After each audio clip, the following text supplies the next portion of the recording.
Merci l'ennemi, c'est un drame contemporain psychologique. Je dirais contemporain parce que je trouve qu'on aborde des enjeux qui sont très actuels dedans, sans nécessairement vouloir être dans une grosse critique sociale. Je pense qu'on aborde beaucoup l'égalité des chances et l'accessibilité au logement.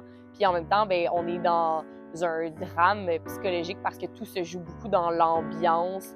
Il y a différents degrés d'interprétation. On est avec des personnages féminins forts, mais assez opposés l'une de l'autre. C'est deux jeunes femmes qui vont se soutenir dans multiples déménagements parce qu'elles se rendent souvent à se faire expulser de leurs appartements.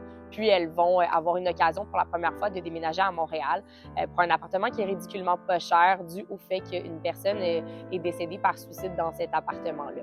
Et on va assister à la dynamique de ces deux jeunes femmes-là qui abordent ce déménagement-là de façon complètement opposée. Et voilà, on vous en dit pas plus.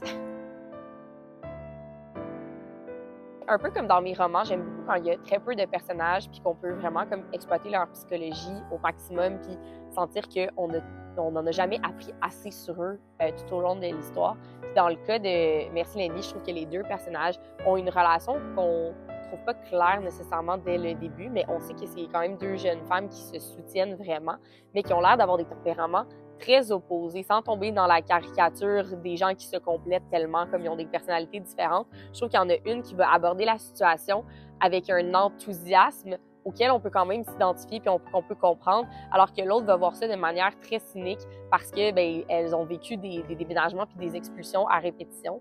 Donc d'avoir un peu le contraste de comment on peut vivre une situation de la même façon, c'est-à-dire de vivre la même situation, mais de manière totalement opposée, mais que ces deux façons-là fonctionnent dépendamment de leur contexte. Je trouve que ça témoigne en même temps de deux façons d'aborder des épreuves de la vie et d'avoir une résilience qui est opposée. C'est ça, j'ai l'impression que pour un auditeur, c'est pas nécessairement clair de quel côté pencher, savoir comment on réagirait dans la même situation.